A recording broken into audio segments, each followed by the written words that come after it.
Welcome to Financial Repression Authority's Roundtable Insight, where the best fund managers, economists, and industry leaders discuss the key investment issues and challenges in the current macroeconomic environment.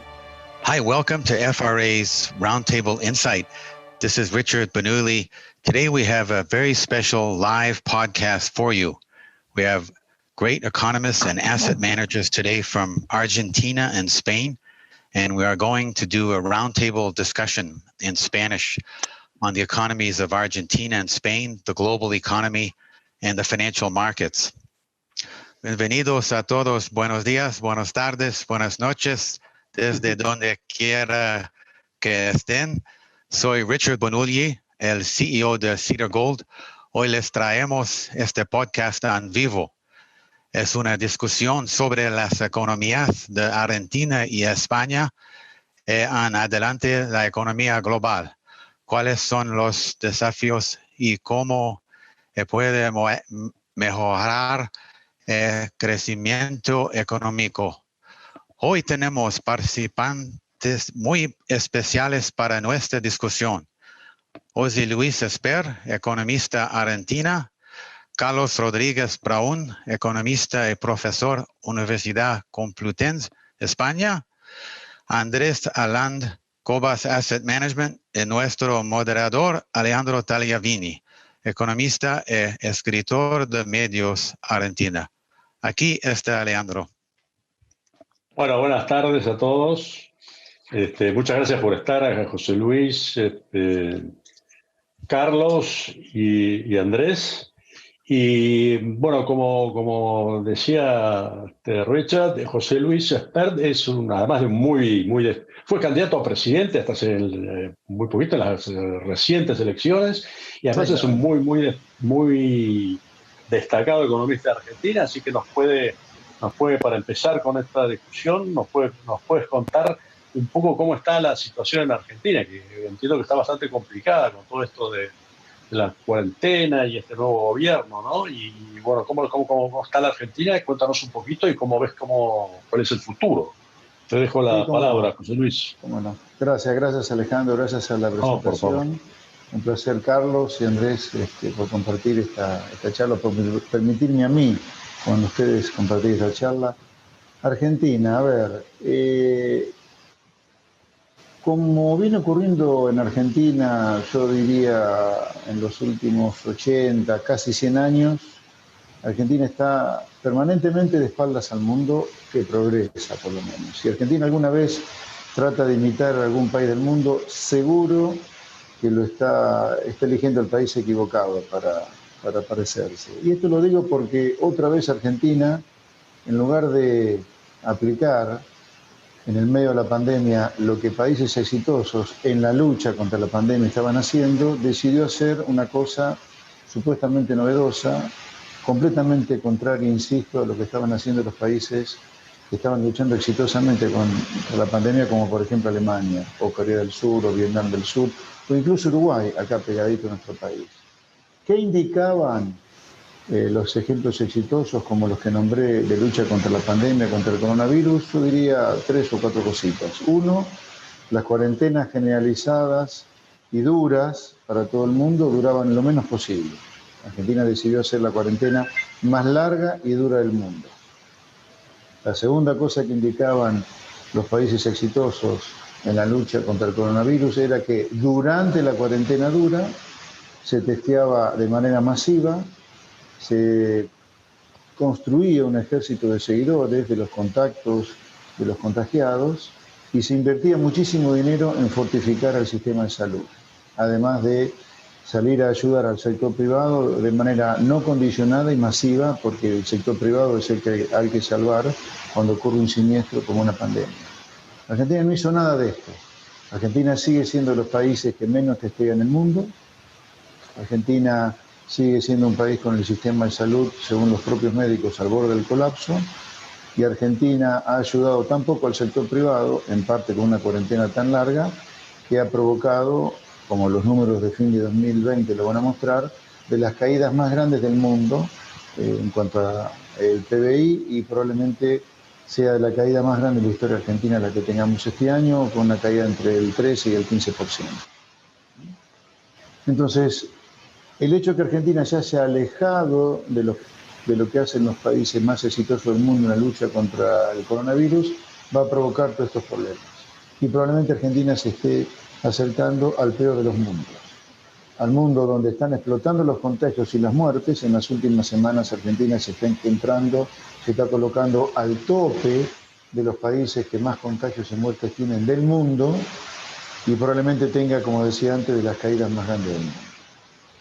Yo diría, el año que viene me da la sensación que Argentina va a encontrarse frente a una situación también complicada porque aunque la actividad económica probablemente algo se recupere luego de la gran caída de este año, vamos a asistir a un segundo problema o una segunda pandemia económica luego de la primera pandemia económica, que es la gran caída del PBI de este año con la consecuente suba de la pobreza y del desempleo, que es el salto inflacionario.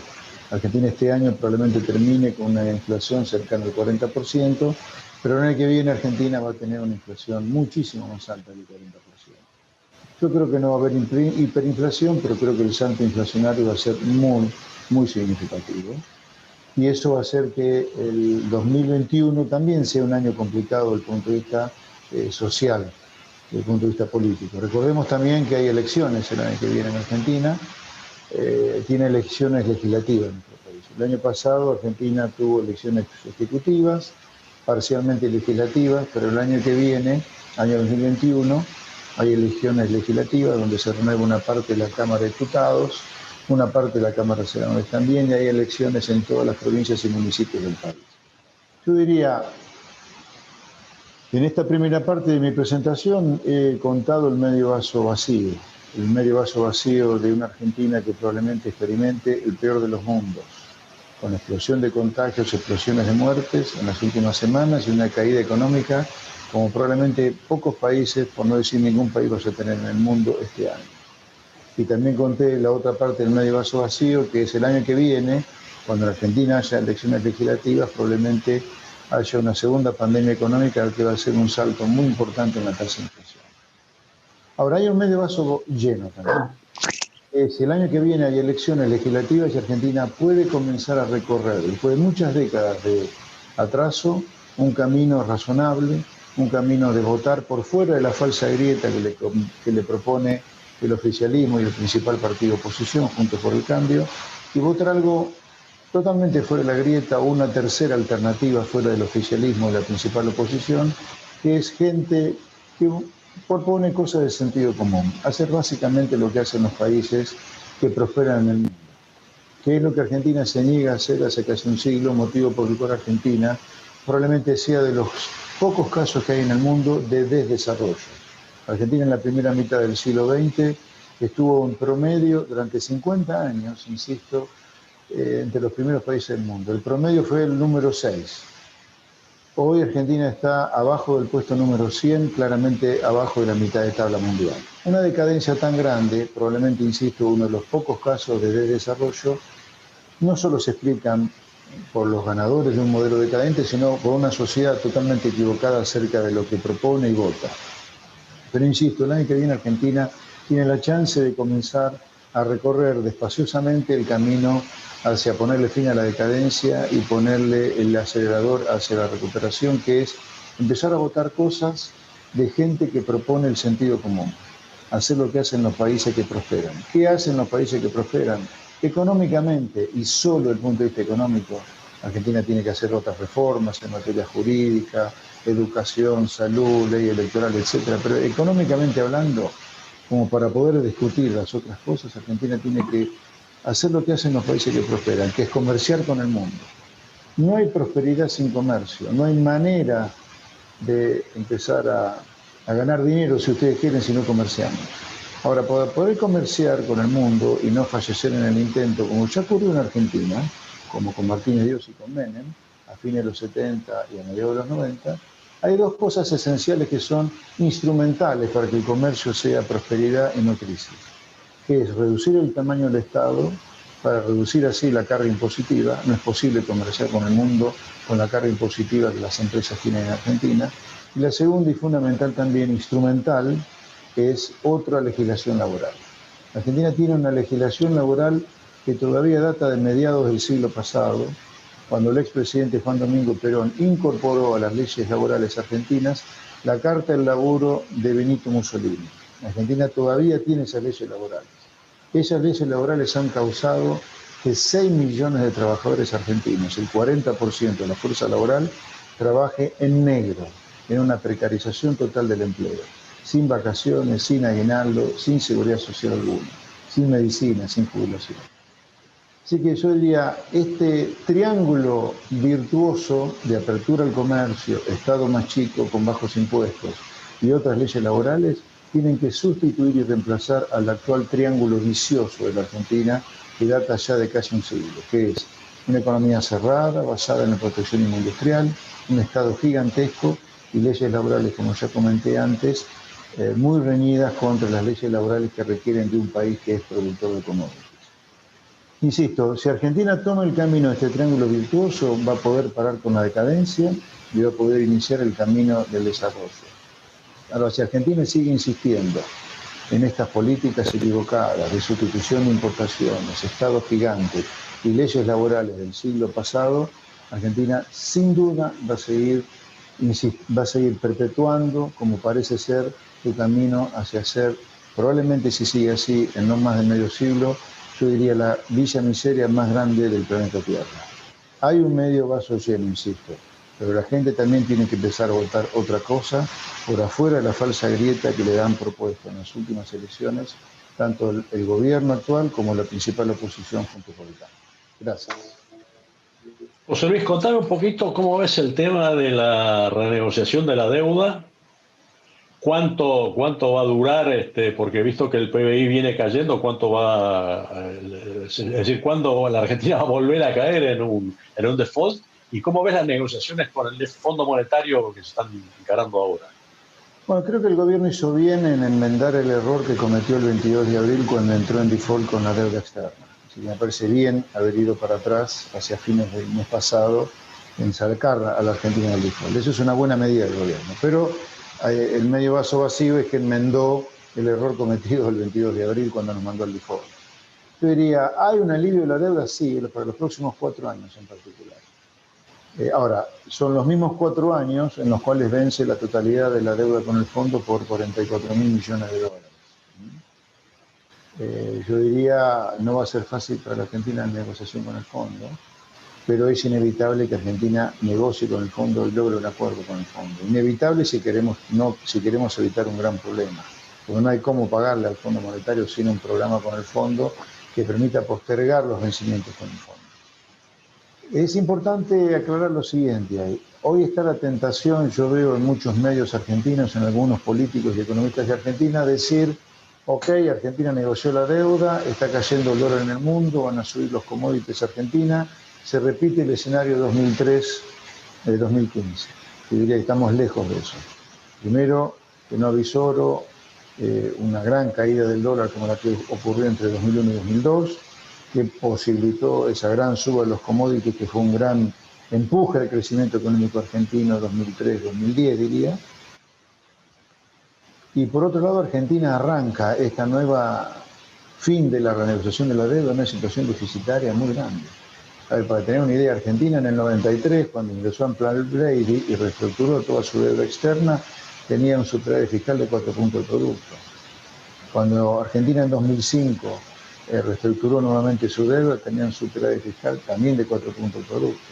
Hoy Argentina acaba de reestructurar su deuda y va camino a un déficit fiscal de 10 puntos del producto, el más grande de nuestra historia. Así que es muy diferente la situación. Ahora, nuevamente un default todavía no lo sé pronosticar. Recién acabamos de salir de uno, no quiero ni pensar en un nuevo default. No. Pero lo que sí es claro que de ninguna manera las condiciones en Argentina son como para experimentar un boom de actividad económica como sí lo hubo después del Plan Brady y como sí lo hubo después del 2005. Claro, ese es el problema. Si Argentina no crece y sobre todo que está el comercio internacional lo están como cerrando, ¿no? Con lo cual va a caer también la exportación y no van a ingresar dólares como para pagar la deuda en dólares, ¿no? Sí, yo diría, rebote técnico, económico en 2021 puede ser que haya por la caída que hemos tenido este año. Ahora, no veo que Argentina esté hoy sentando las bases para el crecimiento sostenible. No lo veo a eso. Creo que puede haber alguna recuperación técnica el año que viene, por una cuestión de la gran caída este año, insisto, pero incluso no veo que el humor social en Argentina sea el mejor el año que viene con el salto inflacionario que se avecina. Es más, en este momento en Argentina está corriendo un motín policial en la provincia de Buenos Aires gigantesco. Hay provincias donde la gente se está levantando contra las prohibiciones para trabajar. Recuerden que hace 5 meses que hay mucha gente que tiene su negocio, su comercio, su industria cerrada en Argentina por la cuarentena decidida. Así que yo no veo que Argentina esté enmarcándose en un sendero de crecimiento sostenible. Que por otro lado, Argentina, yo le diría, claramente hace un siglo que dejó de crecer a tasa sostenida. La última vez que lo hizo fue entre 1870 y 1910, cuando estalla la Primera Guerra Mundial. Ahí, esa fue la última etapa de largo crecimiento económico sostenido, cuando Argentina abrazó las ideas liberales de Alberdi, de Sarmiento, de Julio Argentino Roca, de Mitre. Pero después de ahí Argentina nunca más volvió a tener un periodo largo de crecimiento sostenido. Todos los crecimientos que Argentina tuvo desde mediados del siglo pasado hasta hoy han sido recuperaciones meramente cíclicas después de una gran caída. Gracias, José Luis. Después te hago alguna otra preguntita. Ahora le digo a Carlos Rodríguez Brown, que es un argentino de nacimiento, pero radicado en Madrid desde hace muchísimos años y además de un gran amigo, un gran economista, probablemente uno de los más influyentes de España y un gran catedrático además. Carlos, contanos un poquito cómo está la economía en Europa y en España en particular después de todo este tema de las cuarentenas y todas estas restricciones que han implementado los gobiernos. ¿Y cómo es esto del Fondo de Recuperación Europea que están implementando, ¿no? ¿Cómo lo ves todo esto vos? A ver, bueno, pues encantado de estar con todos ustedes y de poder charlar un poco sobre esto. Hoy hemos tenido cifras. Hoy la Oficina Estadística de la Unión Europea, Eurostat, nos dio los datos económicos del segundo trimestre. Entonces les voy a dar algunas cifras para que podamos ponderar la catástrofe en la que estamos instalados, ¿no? En el segundo trimestre del año, en términos anuales, la caída del PIB de la zona euro ha sido del 14,7%. En el caso de España, también en tasa interanual, el PIB del segundo trimestre se contrajo un 22,1%. Para que os deis una idea, la tasa interanual del primer trimestre fue un 4,1%. Hablamos ahora de un 22,1%. Es una cifra verdaderamente espectacular. Yo recuerdo el drama que nos pareció a todos, y lo era, lo que sucedió la última vez que cayó la economía de una manera apreciable, que fue el segundo trimestre del año 2009, en la crisis anterior. Y la economía bajó en ese trimestre un 4,4% interanual. Ahora estamos en un 22,1%. Para encontrar unas caídas tan abruptas, probablemente hay que irse a la época más negra de la economía y de la sociedad y de la política española, que fue la guerra civil y la inmediata posguerra. Lo que yo espero, esto obviamente se repercute en las cifras de desempleo, en todo lo que queramos. Y también tiene que ver con las políticas muy severas de cuarentena y de cierre de la economía a la que se refería José Luis hace un momento para el caso argentino. ¿Qué es lo que yo espero? Mi expectativa para los próximos meses. Yo creo que va a haber un rebote. Va a haber un rebote. En la segunda mitad del año no me extrañaría nada que tuviéramos un rebote. Hay un efecto estadístico que todos conocéis y que permiten predecir con cierta tranquilidad que va a haber un rebote en la segunda mitad del año. Ahora bien, aquí hay problemas de fondo que no se resuelven, porque esto obviamente lo que ha tenido es un impacto enorme en las finanzas públicas.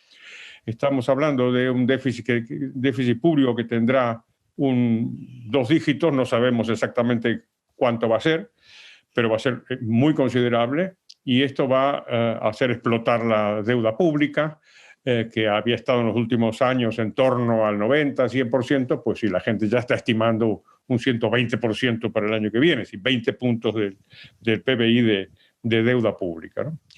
En el medio de todo esto está esta iniciativa europea que ha llamado poderosamente la atención, pero yo creo que es que la gente no se fija muy bien en estas cosas y tiende a pensar que el gasto público es gratis, ¿no? Entonces se juntaron Macron y Merkel y después convencieron a todos los demás y montaron este gran plan de gasto público que comporta un cambio muy importante, porque ahora es la Unión Europea la que va a emitir la deuda para conseguir esos fondos que después transfiere a los diferentes países. España va a recibir pues, como 140.000 millones de euros, que es una suma muy apreciable. Pero aquí en España, después Andrés nos contará a ver si coincide conmigo o no, pero la gente tiende a pensar que es como si hubieran venido los Reyes Magos. Vamos a ver, no, obviamente no son los Reyes Magos, porque esta nueva iniciativa, en donde la propia Unión Europea se convierte en un emisor importante de deuda, obviamente hay que pagar la deuda, y la deuda se va a pagar con nuevos impuestos. Y van a ser nuevos impuestos europeos. Se ha dado un salto en la idea de que la Unión Europea ahora va a recaudar impuestos propios. Estos impuestos tienen todas las características del pensamiento políticamente correcto, ¿no? Que es perseguir a las cosas malas, ¿no? Impuesto sobre el plástico, por ejemplo, que es la última porquería, ¿no? La gente no piensa de qué se hacen las mascarillas que estamos usando todos, pero la idea es buscar impuestos que sean vendibles, impuestos ecológicos de ese tipo, que sean vendibles políticamente y que obviamente van a pagar los ciudadanos españoles. Esto me parece a mí que no va a alcanzar para cerrar el agujero de las cuentas públicas y por lo tanto en el año 2021 va a haber necesariamente, creo yo, un ajuste fiscal. Y yo no veo a los gobernantes españoles muy partidarios del control del gasto público. Harán una especie de apaño, una mezcla entre una cosa y otra, pero van a subir los impuestos.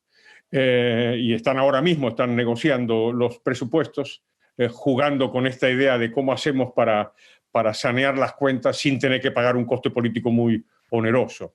Y precisamente por eso, porque yo creo que los gobernantes están pateando la pelota hacia adelante, digamos, para el año 2021, tomar ahí las medidas políticamente más costosas, es lo que por eso yo considero que esta recuperación que vamos a tener en la segunda mitad del año 2020 se va a interrumpir en el año 2021. Y seguramente ahí tendremos un retroceso. Yo no veo, si hablaba José Luis de la recuperación sostenida o sostenible, yo no veo que la recuperación sea sostenible en España, en Europa quizá tampoco, pero desde luego no en España en este horizonte temporal. Pero bueno, a ver qué piensa Andrés de todo esto. Carlos, contame un poquito cómo ves las relaciones de Europa y de España en particular con América Latina después de toda esta cosa de la pandemia y con Argentina en particular. ¿Te parece, cómo te parece que van a evolucionar? ¿Van a empeorar? ¿Van a mejorar? No sé.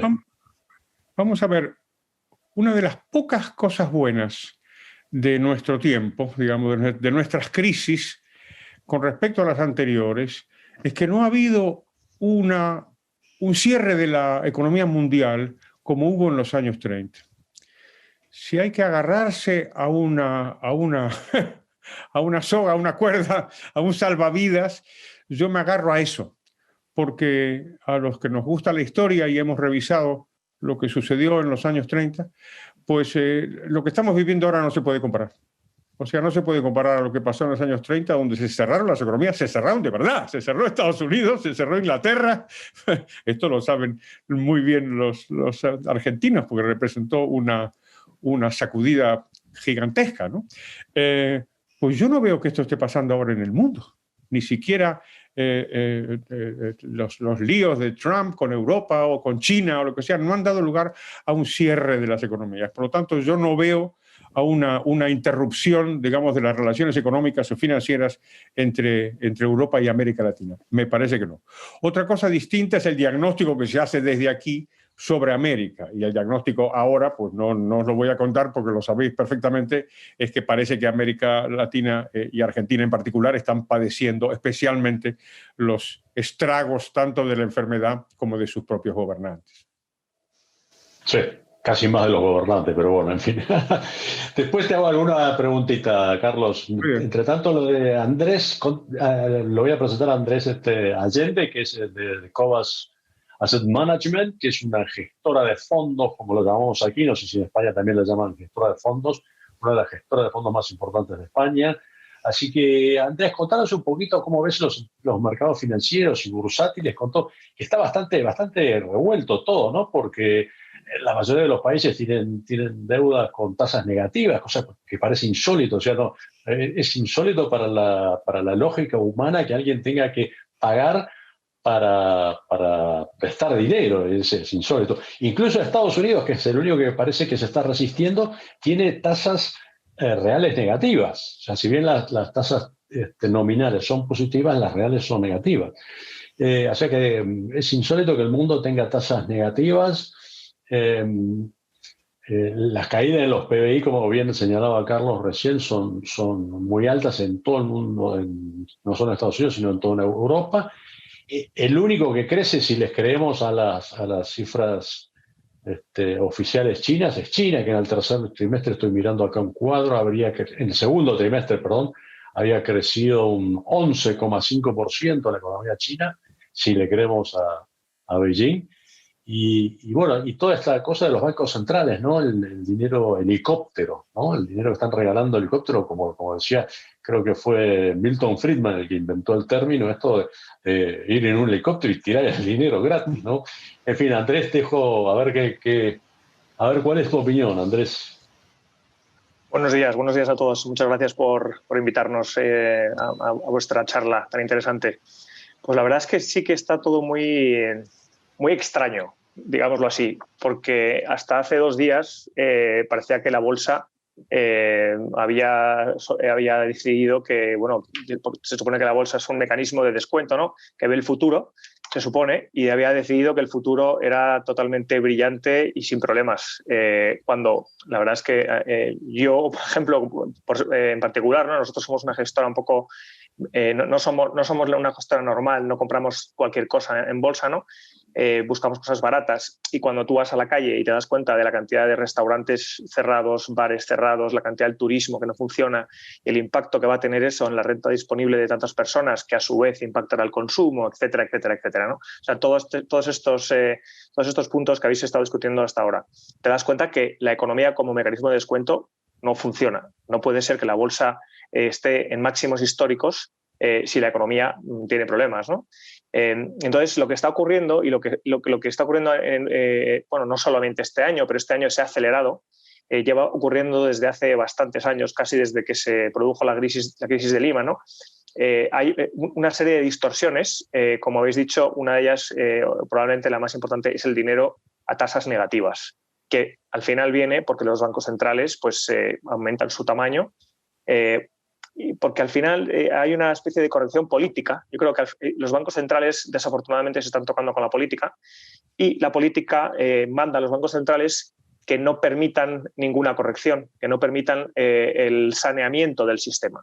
Entonces, en cuanto la bolsa como mecanismo de descuento cae un poco, parece que se manda una señal negativa al mundo de que algo malo va a pasar. Los políticos no lo pueden soportar y presionan a los bancos centrales pues, para que compren esos activos y empiecen comprando bonos que los han mandado a tasas negativas, y eso tiene un efecto, un efecto de empuje en la renta variable y en las bolsas, ¿no? Entonces, el principal efecto distorsionador a día de hoy probablemente son las tasas a tipo negativo y el dinero barato.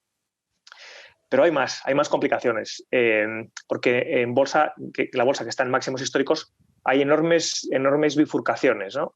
Hay una serie de valores que están carísimos y hay muchísimos valores que están baratísimos. Y ahí es donde nosotros intentamos jugar, ¿no?, en los baratos. Pero lo que se está produciendo es una enorme separación entre los valores grandes, las compañías grandes que pesan mucho en los índices, que no paran de recibir dinero de un mecanismo que ha crecido mucho y que tiene una parte muy buena, que es la inversión pasiva. por la cual los ahorradores depositan su dinero y compran el índice pagando muy poca comisión, y eso está fenomenal. El problema es cuando eso se retroalimenta. Entonces, el índice pasivo compra las compañías que están en bolsa y las más grandes reciben más dinero. Y cuanto más reciben, más grandes se vuelven y más dinero reciben. Y al final es una bola de nieve, ¿no? Entonces, la concentración en los 5 valores de mayor tamaño en Estados Unidos a día de hoy es mayor, pesa más que lo que pesaban con la burbuja de Internet. Y es más que lo que pesaban en los años 70 cuando explotó otra burbuja que hubo en su día, la burbuja que llamaron Nifty 50, ¿no? Entonces, esta burbuja es extrema a día de hoy, esta bifurcación. Y casualmente esta burbuja concentrada en valores que son tecnológicos no significa que no tengan valor. Evidentemente, siempre donde hay una burbuja hay algo de verdad, pero la valoración pues, se ha llevado a límites extremos. Por ejemplo, es curioso que Tesla, que es una compañía que nosotros no tenemos inversión en ella, ¿no? Pero vale más Tesla que todas las demás compañías de coches del mundo. Y Tesla fabrica 400.000 coches y no gana dinero, ¿no? Y todas las demás compañías que también van a fabricar coches eléctricos y que van a competir con Tesla en coche eléctrico, pues valen todas juntas menos que Tesla. Entonces, ese tipo de distorsiones pues, son curiosas y son graciosas y son históricas y nos reiremos de ellas algún día, ¿no? Pero bueno, estas cosas están ocurriendo y mandan un mensaje equivocado a mucha gente cuando piensa que la bolsa dice que todo va bien y la bolsa es una media. Y la media esconde muchos extremos, ¿no? El extremo positivo y el negativo. Además en la bolsa también están presentes muchas de las cosas que habéis mencionado, ¿no? Habéis mencionado los impuestos o el impulso a lo verde a cualquier precio, el impulso a las economías circulares, etcétera, etcétera, a cualquier precio. Y hay que decir que pues, cuanto más limpio, mejor, pero tampoco a cualquier precio, ¿no? Y hay compañías que solamente por tener la etiqueta verde pues suben y suben y suben, y hay otras que a lo mejor reciben son condenadas porque fabrican algo que no está de moda. Entonces hay una serie de modas que son la moda tecnológica, la moda del coche eléctrico, la moda de lo verde, la moda de la biotecnología, que están haciendo que una serie de valores sean absolutamente extremos, y hay otros valores que son muy importantes para el funcionamiento de cualquier país y de cualquier economía y del mundo, que por el contrario se pueden encontrar en niveles muy baratos. Entonces la bolsa que dice hoy dice de todo y es confuso, y yo creo que hay que escarbar para entender de verdad lo que está pasando, porque el mensaje de la bolsa no tiene mucho sentido en muchos extremos, ¿no? Sí, ¿y qué sobre los commodities?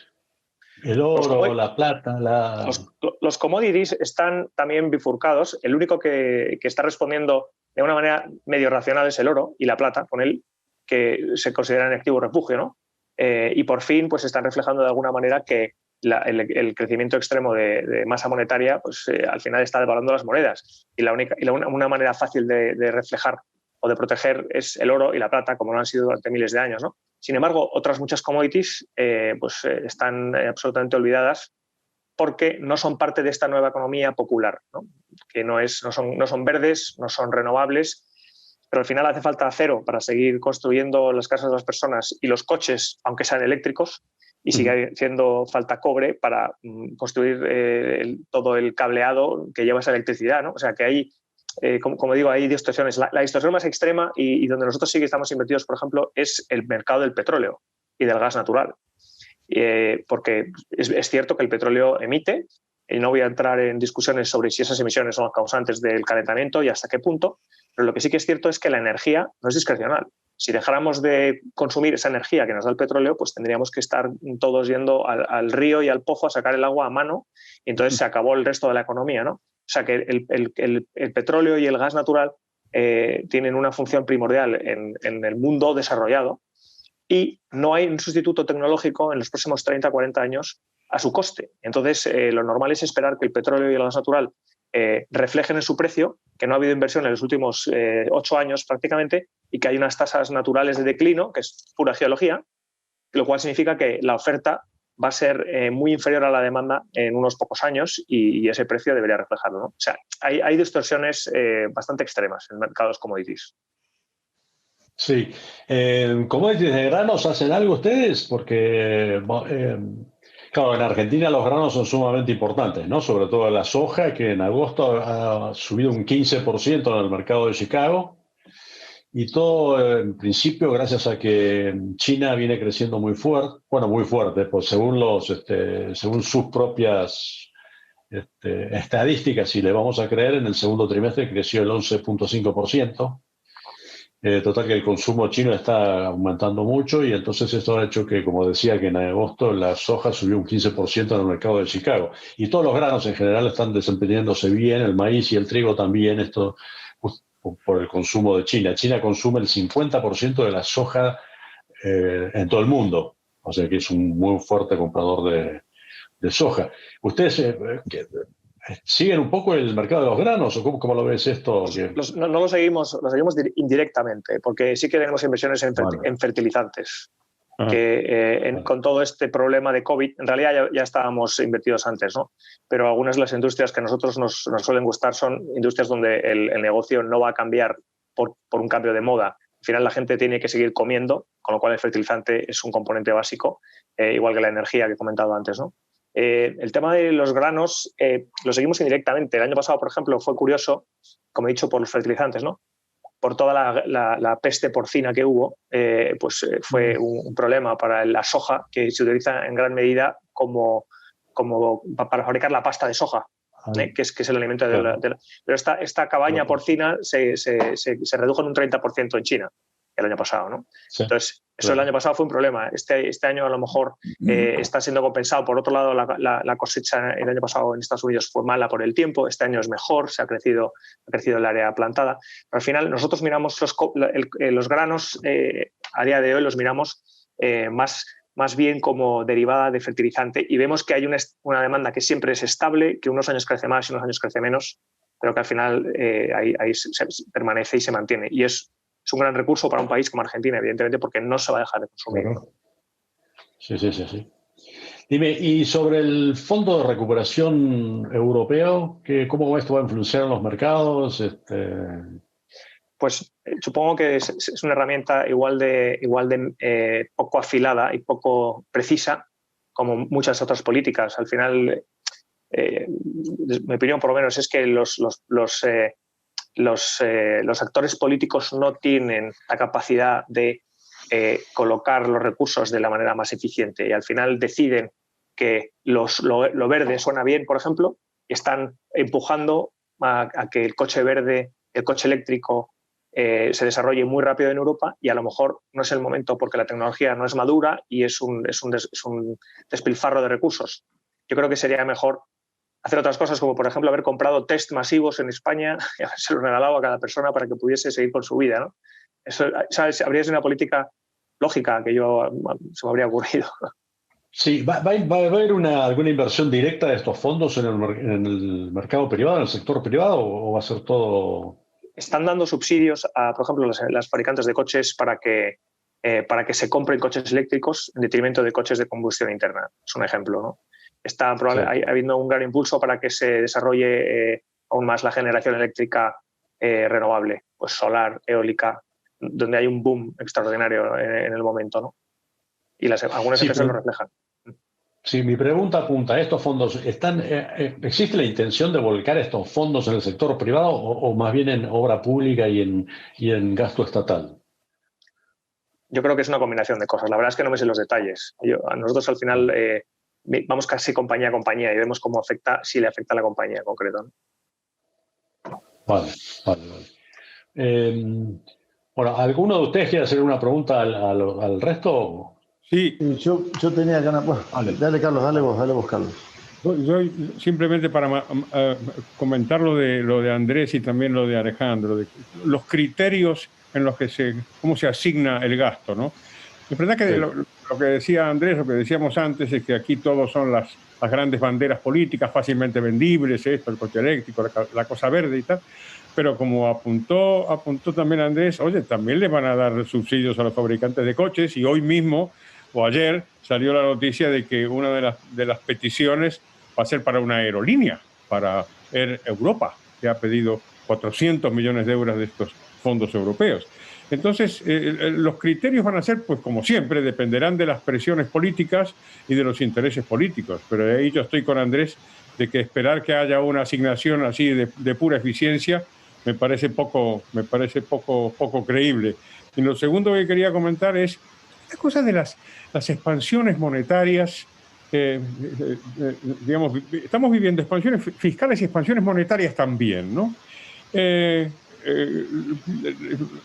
La depresión permanente, digamos, de los tipos de interés tiene que generar distorsiones enormes en las economías. Es muy complicado. Yo sé que les beneficia principalmente a los estados. Yo creo que por eso apoyan esto, porque pueden endeudarse a precios más bajos. Pero en términos del impacto que tiene eso sobre la economía, me parece muy grave, muy distorsionador, y particularmente en el caso de economías como la española y la europea, que se caracterizan por crecer poco. Claro, entonces si creces poco y tienes una inyección constante una expansión constante de la oferta monetaria, aquí nos vamos a encontrar con algún problema. Yo no digo que estemos como en Argentina, porque como bien sabe José Luis, ahí no es solo un problema de que aumenta la oferta monetaria, sino que baja la demanda. La gente no quiere los papelitos. Los papelitos del Banco Central. Esto de momento no nos pasa en Europa, pero distorsiones va a haber seguro. Perdona, José Luis, adelante. No. Sí, es cierto. Acá tenemos un problema a veces relativamente, yo creo que el 2021 va a ser un problema relativamente más de oferta que de demanda, pero de demanda también. No, yo te iba a preguntar, Carlos, ¿de cuánto era el monto del fondo de Europa que piensan emitir? El fondo total está en torno a 500.000 millones de euros, una cosa así. Y ¿Todo deuda pública? Es deuda que emite la Unión Europea. La Unión Europea. O sea, es un pagaré que dice Unión Europea. Exactamente. Entonces, precisamente para respaldar esa emisión de deuda es que la propia Unión Europea, ella misma, va a recaudar estos nuevos impuestos que te decía. Obviamente lo van a pagar el conjunto de los ciudadanos europeos. Claro. ¿Y en función, con qué criterio se decide los tipos de impuestos? En Alemania suben tanto, en España suben tanto. ¿Cómo es que se decide eso? No, la fiscalidad, cuando es nacional, obviamente depende de cada país, aunque hay unos criterios de armonización que se discuten a escala europea. Pero en este caso lo que habrá son impuestos que va a recaudar la propia Unión, y por lo tanto la Comisión Europea fijará ella, de acuerdo con los países, cuánto va a ser el impuesto al plástico o al carbono o a lo que sea que esté de moda. Bien. Andrés, ahí claramente se apuesta, Carlos, Andrés, Alejandro, se apuesta que la gran emisión de dinero que han hecho los bancos centrales va a ser mayor que la colocación de deuda, porque en principio podría haber un trade-off. Si vos subís la deuda pública y subís los impuestos para respaldar esa deuda, ¿dónde está el impacto favorable sobre el gasto doméstico, ¿no? En el corto plazo, ¿no? Sí, no sé qué piensa Andrés. Yo creo que aquí la clave del asunto va a estar en el crecimiento. Si no tienes una economía que se recupera, entonces vas a tener un problema, porque ahí sí que no te cierra el cuadro. Pero bueno, Andrés, ¿qué te parece a ti? Bueno, yo estaba pensando esto y otra cosa más. Respecto a esto, yo lo que diría es que lo que ocurre es que ya ha crecido la masa monetaria. O sea, digamos que el siguiente paso es que a lo mejor no se atreven a que crezca tanto otra vez, aunque en realidad, comparado con lo que ha crecido ya la masa monetaria, 500.000 millones son casi peanuts, como dicen los ingleses, ¿no? Pero el problema es precisamente lo que dice Carlos, que cuando tienes poco crecimiento, esa masa monetaria es un mayor problema. Es curioso que el crecimiento que a día de hoy o antes de COVID no era estelar tal vez en algunos sitios, cuando encima haya que pagar impuestos y encima haya que repagar la deuda, todavía va a ser más lento. Entonces, a ver cómo encaja la inflación, ¿no? En ese dibujo, porque ¿qué quiere decir? Que al final la producción se reduce, la masa monetaria por el otro lado empuja, bueno, puede ser complicado, ¿no? Entonces, y en conexión con algo que decís también, y es el crecimiento de la masa monetaria, cómo está impactando. Entonces, yo creo que lo que todos estos bancarios centrales pensaban es que ellos hacían crecer la masa monetaria, entonces empujaban las tasas hacia cero y más allá, ahora estamos en negativo, y eso tenía un efecto riqueza, porque la gente iba a invertir, porque eso creaba riqueza de manera indirecta, ¿no? Pero lo que ocurrió es que nadie invirtió. El dinero, como lo que no hay es confianza en el sistema, fue y buscó el camino más fácil, que es lo que ya existe en bolsa. Y más fácil aún, lo que ya existe y lo que es grande. Por eso tenemos esta distorsión de las empresas tan grandes, ¿no? Entonces, la última derivada de esto, lo más terrible, yo casi diría dramático, es que llegó COVID y una de las cosas que ocurrió, y es curioso, esta es una anécdota, ¿no?, es que se acabaron los deportes. Y cuando se acabaron los deportes se acabaron las apuestas. Muchas personas individuales que dejaron de apostar a deportes han apostado en bolsa. Entonces, esta gente que hoy, a día de hoy, ha tenido beneficios en bolsa, no se van a beneficiar de este incremento de masa monetaria como los ricos, que se han beneficiado de la masa monetaria en los últimos 10 años.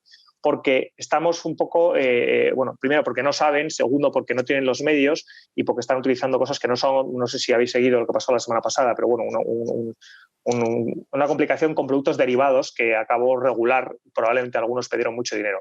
Entonces, el problema es que la masa monetaria enriqueció a unos pocos, al 1%, como algunos dicen, ¿no?, durante 10 años. La masa monetaria vuelve a crecer y tiende una trampa mortal al pequeño ahorrador. Y mientras tanto el crecimiento se ralentiza, la inflación sube, etcétera, etcétera. Lo cual veremos qué pasa con los impuestos, pero yo creo que lo de los impuestos es bastante inevitable y será contra los ricos. No, bueno, y contra la inversión. Y contra la actividad económica. Esto de que vayan a cobrarle a los ricos, si fuera yo un contribuyente normal que lo soy, me preocuparía mucho. Sí, pero es que además los impuestos a los ricos son teóricamente dirigidos a los ricos, porque finalmente los terminan pagando los pobres. Es decir, cuanto mayor es la capacidad económica, el poder económico de una persona, mayor capacidad tiene para derivar los impuestos hacia abajo. Es decir, una empresa deriva los impuestos hacia abajo subiendo precios o bajando salarios y al final los terminan pagando el último de la escala. Hombre, lo que pasa es que tiene una clásica venta política, ¿no? Desde siempre. Claro. Eso es lo que quería decir. O sea, lo van a vender como el impuesto a los ricos, pero al final es el impuesto a la pyme y a la clase media, porque el rico de verdad es imposible cogerle, ¿no? El rico de verdad tiene medios y se escapa. O sea que al final... En un mundo donde los capitales se mueven, los impuestos, como decía Alejandro, lo termina pagando el pobre, el empleado, digamos, ¿no? El capitalista lleva su capital a otro lado.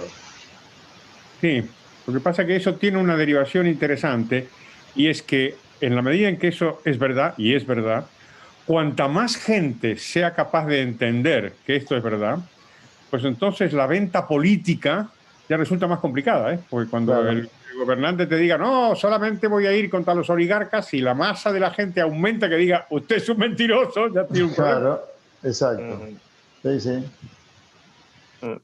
Sí. Pero es curioso que el nivel de la política no es muy alto, ¿no?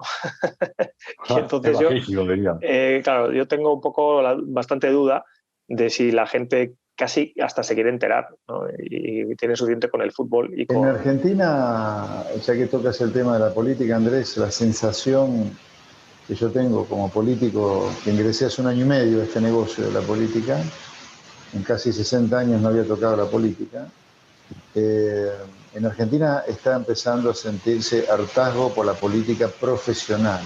Esos políticos que hace medio siglo que se dedican a la política en un país que se ha autodestruido, la gente está pasando por una etapa, y yo no digo que vaya a ser para siempre, pero está pasando por una etapa, a lo mejor de un tiempo, donde el que se vayan todos, los que estuvieron siempre, uno lo empieza a escuchar cada vez más a eso. Estamos entrando en Argentina en una suerte de hartazgo de la clase política profesional. Alberto Fernández, por ejemplo, el actual presidente argentino, yo la primera vez que lo vi actuar en política fue hace 30 años, como funcionario del Ministerio de Economía de Domingo Cavallo, cuando Carlos Menem era presidente. Después pasó por el kirchnerismo y ahora es presidente, ¿me entendés? Y el plan económico de Cavallo terminó en la peor crisis de la historia argentina, el plan de los Kirchner también terminó en una gran crisis, por eso ganó Macri, y ahora está como presidente. La gente está empezando transitoriamente, yo no digo que vas a ser para siempre, a decir, pero esta gente que estuvo antes y terminamos mal, estuvo después y también terminamos mal, otra vez y también terminamos mal, fuera. Empieza a ver eso. Entonces vas a ser vos el próximo presidente. No. Ojalá que sí, ojalá que lo sea, porque nuestras intenciones son realmente sanas para poner a la Argentina en el lugar que tiene que estar. Pero ojalá que empiece a ocurrir eso, porque la verdad que es increíble que gente que ha estado en puestos políticos muy importantes, que han llevado al país a una crisis, después al tiempo la gente pierde la memoria y lo vuelve a votar. Obviamente que esa gente te va a volver a llevar a una crisis, no hay solución si la gente es siempre la misma, que políticos profesionales que están totalmente desconectados de la problemática de la sociedad argentina y que han vivido a espaldas de lo que ha ocurrido en el mundo que progresa, ¿me entendés? Es como que pretender que Messi, ya que estoy entre gente que sabe de España y de fútbol, es como pretender que Messi juegue de pilar de la selección argentina de rugby, los Pumas. No, Messi probablemente sea el mejor 10 del mundo hoy, pero al fútbol, no al rugby. Argentina es un Messi que quiere jugar al rugby, nunca va a andar bien así, nunca. Exagerando un poco, no quiere decir que Argentina sea una potencia mundial en potencia, pero estamos haciendo algo que nunca va a andar bien, nunca va a andar bien. Pongo a Messi como ejemplo simplemente para ver la grosería, ¿no? Nos queda muy poquito tiempo, apenas 2 minutos. ¿Tienen algo para agregar? Si no, yo le dejo a mis maestros acá. Yo quiero añadir una nota de esperanza en esta línea de lo que decía José Luis, aparte de que me encantaría que tuviera razón y que cambiaran las cosas y que fuera presidente de la Argentina. A mí me encantaría. Pero hablaba José Luis del cambio en la opinión pública. Pues a mí me da la sensación de que en algún sentido esto también está pasando en otros países, en España y en Europa. Este juego que hemos hablado del plan de rescate europeo, en el fondo es para ocultar quién va a pagar los impuestos y quién los va a cobrar. Más aún, en algunos países, como por ejemplo Italia, han dicho, usted me va a dar dinero, pues entonces voy a bajar los impuestos. Es un truco, lo sé que es un truco, pero de alguna manera esta retórica política te está indicando que los gobernantes están prestando atención a este cambio de la opinión pública que apuntaba José Luis y que a lo mejor no se refiere solo a la Argentina, sino a otros países también. Yo creo que eso sería una buena noticia. Cuidado entonces, europeos. El ejemplo argentino no cunda. Andrés, ¿tú quieres agregar algo más para ya terminar? No, yo es lo que estoy totalmente de acuerdo con vosotros y con José Luis, la verdad. Y además, yo pues lo digo cuando hablo con gente, digo que ¿por qué en política no funciona como en las empresas, ¿no? En las economías? Cuando el director general es malo, pues lo despiden. Se cambia. Director general, director financiero, todos a la calle y se cambia a ver quién lo hace bien, ¿no? En política debería ser mucho más pragmático el tema y mucho menos emocional. Y la gente, si en la calle la gente fuera así, yo creo que iría mejor. Pero bueno, no sé si es mucho pedir. Bueno, nada, muchísimas gracias a todos. Ha sido sumamente interesante esta charla y en nombre de Cheddar Gold Portfolio les agradezco la presencia de Andrés, a Carlos y a José Luis. Y nada, esperemos que nos volvamos a encontrar pronto. Gracias Ale, gracias Carlos, gracias Andrés, gracias a mi querido amigo. Gracias a todos. Un placer, muy buenas tardes. Un placer, adiós, hasta pronto. Muchas gracias por cuestión. ¿Cómo pueden nuestros oyentes aprender más sobre su trabajo? ¿Website o social media? José Luis. Me estás preguntando si estamos en las redes sociales, ¿eso preguntas? Sí, like website o social media. Sí. Desde luego yo estoy hemos perdido a José Luis, pero soy muy activo en las redes sociales y tengo también un blog que se llama como yo y estoy en Twitter y en Facebook y hasta un canal de YouTube tengo, cosa que les asombra sobre todo a mis nietos, claro. ¿Y Andrés? Yo la verdad es que no, yo soy muy poco activo. No me llega el agua, no me llega la camisa al cuello, ¿no? Y estoy pues con mil cosas, no me da tiempo. Me dejo llevar por mis hijos y mi mujer. Ok, muchas gracias. Muchas gracias. Hasta luego. Bueno, hasta luego. Adiós.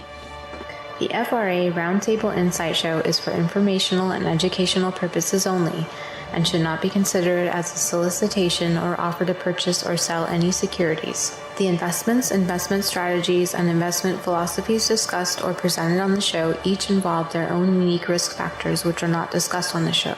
Any discussions among the panel participants or responses to listener inquiries are based on the personal opinions of the panel participants and do not take into consideration the listener's suitability, objectives, or risk tolerance. Please be advised that you invest or speculate at your own risk.